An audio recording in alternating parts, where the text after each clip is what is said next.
যে মেয়ের হাতের আঙুল ছিল না, পায়ের আঙুল ছিল না, সমাজ ভেবেছিল সে কিছুই ধরতে পারবে না। কিন্তু সে প্রমাণ করল, স্বপ্ন ধরতে আঙুল লাগে না, লাগে সাহস। আমি যখন জন্ম নিই তখন আমার 2 হাতের কবজির নিচের অংশ এবং পায়ের আঙুল ছিল না। আমাকে দেখে পুরো পরিবার মুহূর্তে স্তব্ধ হয়ে গিয়েছিল। প্রতিবন্ধী একটি শিশু, তাও আবার মেয়ে। সমাজের চোখে বোকা এই বাস্তবতা অনেকের কাছেই গ্রহণযোগ্য ছিল না। কেউ কেউ বলেছিল, এই মেয়েকে বাঁচিয়ে রেখে কি হবে। এমন কথা উঠেছিল আমাকে মেরে ফেলার। ঠিক তখনই আমার মা দৃঢ় কণ্ঠে বলেছিলেন, দরকার হলে আমি আমার মেয়েকে ভিক্ষা করে মানুষ করব, কিন্তু ওকে মেরে ফেলতে দেব না। মায়ের এই কথা, এই সাহস যেন অব্যক্ত শক্তি হিসেবে আমার মনে গেঁথে যায়, জীবনের প্রথম শক্তি হিসেবে।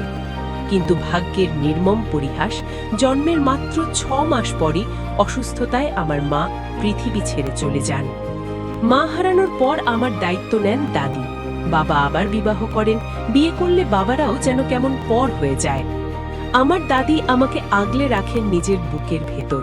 দাদির স্নেহে বড় হতে হতে আমি তাকেই মা বলে গণ্য করতে থাকলাম। ছোটবেলা থেকেই দাদি আমাকে রংপুরে চাচা ফুফিদের বাসায় নিয়ে যেতেন।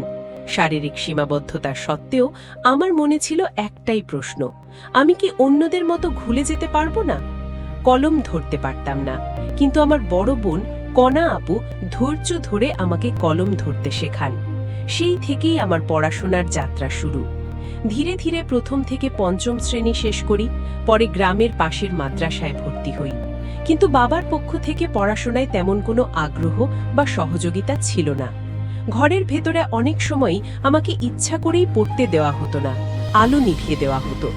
আমি জোরে জোরে পড়লে অন্য ভাই বোনদের যদি ডিস্টার্ব হয়, তাই আমাকে চুপি চুপি পড়তে হতো। সবকিছুই সহ্য করেছি মুখ বুজে, কারণ আমি তো প্রতিবন্ধী, আমি অন্যদের মতো না। এই লড়াইয়ে দাদি ছিলেন আমার একমাত্র আশ্রয়।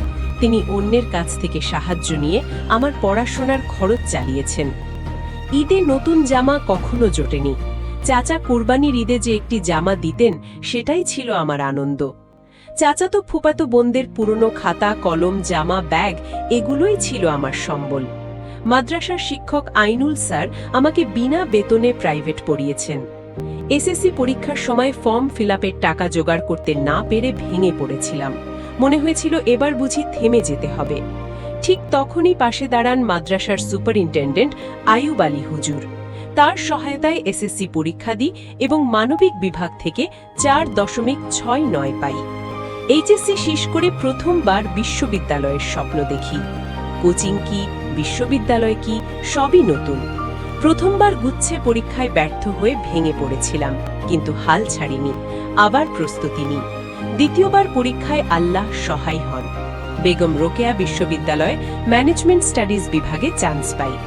দ্বিতীয় সেমিস্টারে মোরাল প্যারেন্টিং পরিবারের বৃত্তি পাই, আমার জীবনের প্রথম বৃত্তি। সেই ফোন কলের দিন আমি কেঁদেছিলাম আনন্দে। মোরাল প্যারেন্টিং পরিবার শুধু অর্থ দেয়নি, আমাকে বিশ্বাস দিয়েছে, সাহস দিয়েছে। আজ আমি দৃঢ়ভাবে বিশ্বাস করি, প্রতিবন্ধকতা কোনো বাধা নয়, বাধা হলো হাল ছেড়ে দেওয়া। আমি একদিন প্রতিষ্ঠিত হতে চাই। আমার মতো অসহায়, প্রতিবন্ধী, দরিদ্র শিক্ষার্থীদের পাশে দাঁড়াতে চাই। প্রমাণ করতে চাই, স্বপ্ন যদি সত্যি হয়, তাহলে আঙুল না থাকলেও সেই স্বপ্ন ধরা যায়। নৈতিক সমাজ গঠনের প্রত্যয় আজই যুক্ত হন মোরাল প্যারেন্টিং পরিবারে।